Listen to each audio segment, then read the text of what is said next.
on paper and sitting there telling that prospective employer, yes, and they ask you, why should I hire you? That's a good question. And a lot of them will ask you that, but you've got to be prepared. You can't sit there, they're asking you, well, tell me why I should hire you. They're going to want to hear something very strong. They're not going to want you to say, well, I think I can do the job, I'm a good worker, you got to come off strong. I think one of the power words is, I bring to this position, yes. this. Yes. Because you're presenting, this is what I'm giving you. So that's a key word, I bring to this position. And they're going to, absolutely, they're going to want to know, what are you bringing to the table? Okay? When we need somebody, and a lot of times, depending on the position, they may not want somebody that they have to give a lot of training to.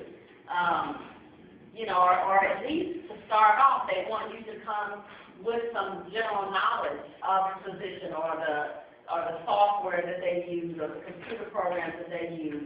At least have some general knowledge of things so that you can at least get started off in the job. Getting to the resume, a great resume has two sections. One is I call a declaration section, where you declare, you emphasize, you stress, and you affirm your abilities, qualities, and achievements.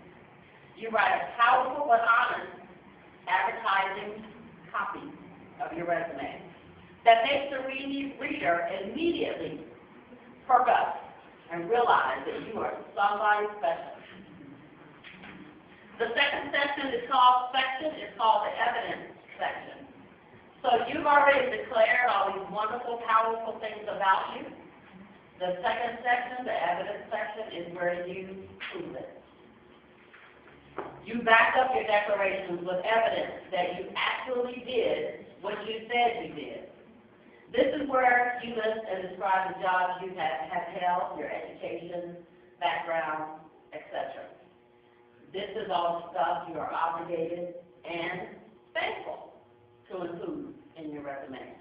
Most resumes are just the evidence section with no declarations. If you have trouble getting to sleep, just read a few resumes each night before going to bed. Nothing puts people to sleep better than an average resume, because it's very popular to have an average resume, not an exceptional resume. The juice of the resume is in the declaration section.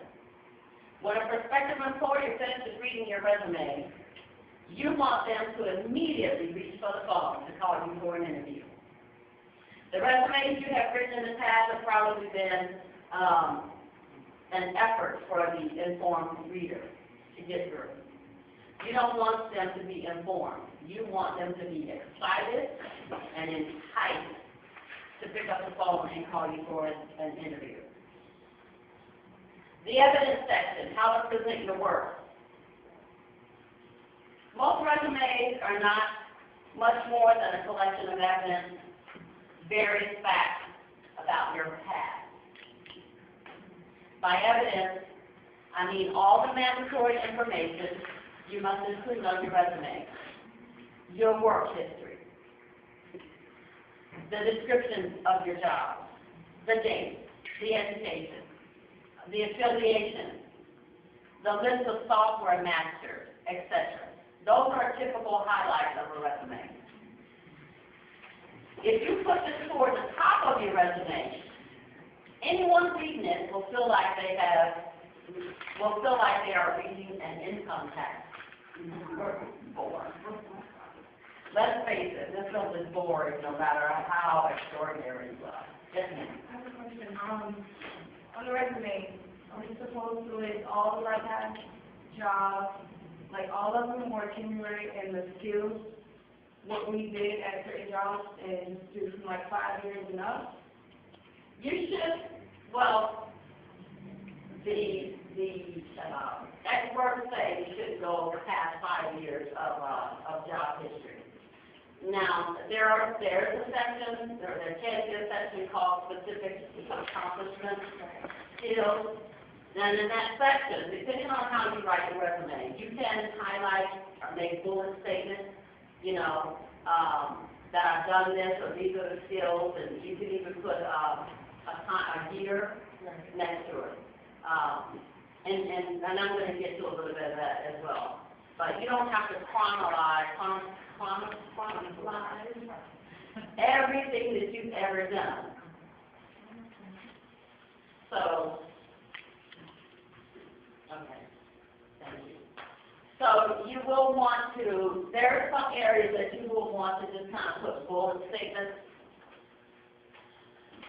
All right, let's see. Ms. Valerie, I thought it was going to 10 years. 10 years.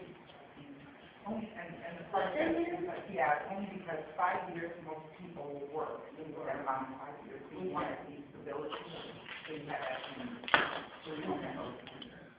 And now that may be something that may be something I missed. And it makes sense. That makes sense. And if your resume, a lot of people want your resume to be one page. I have never had a one-page resume. Never. I don't know, you know, unless this is starting off in the work environment, it could be very tasking to put everything on one page. And it's not taboo to have 2 pages, but you definitely want to make sure that it basically just depicts everything that you've done in that, you know, 10-year span. Yes, ma'am. Can you overdo it? Oh, yes. Oh, yes, you can. I asked that because I was hearing like put the last 10 years of your work experience or work history down on your resume. So instead of like saying, oh, well, my God, she got a hold of a job. She done, you know, in the last 10 years she had 7 or 8 jobs, you know, is that like? Well, I mean, they do look at the time frame that you stayed at the job. So, I mean, if you have had 7 or 8 jobs and you've only been there, you know, less than a year at each one of those jobs, then that could be, you know, that could be a negative reflection.